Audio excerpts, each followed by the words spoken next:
ఏ సుచి, ఏంటి ఇక్కడ కూర్చున్నావు? లోపల కూర్చోవచ్చుగా. నువ్వు చేసే పనికి రోడ్డు మీద కూర్చోలేదు, సంతోషించు.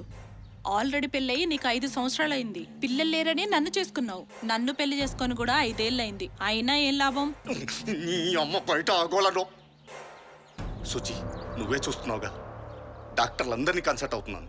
పిల్లల్ని కనాలంటే అదొకటే మార్గం కాదు, దత్తత కూడా తీసుకోవచ్చు. హా, చాతగానమ్మా ఇంకేదో చెప్పిందంట.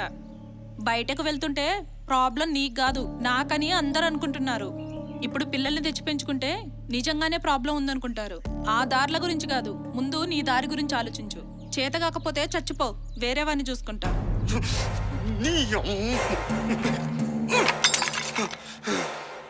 ఆడదాన్ని కొడితే మగతనం అనిపించుకోదు. ఒక పిల్లనిచ్చి మీ మగతనం నిరూపించుకోండి. హలో పంచాయతీ,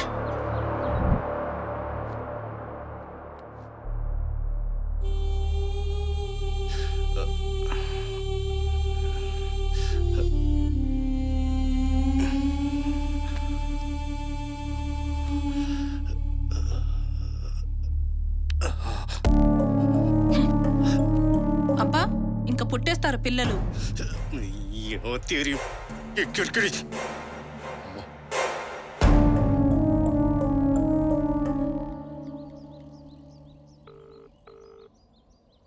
రే పూర్ణ, ఇంట్లో టార్చర్ ఎక్కువైపోయిందిరా.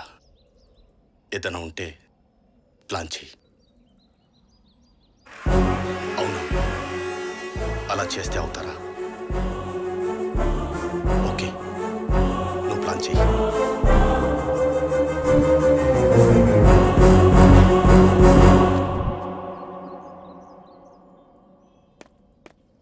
నమస్కారం అయ్యా. ఏం పెద్ద అయినా ఇలా వచ్చావు? డబ్బు ఏమైనా కావాలా?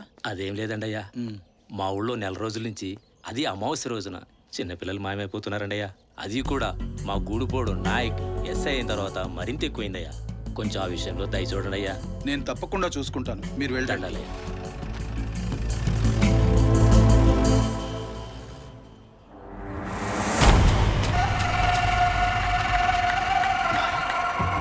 ఇదంతా చేస్తుంది ఎస్ఐ నాయక.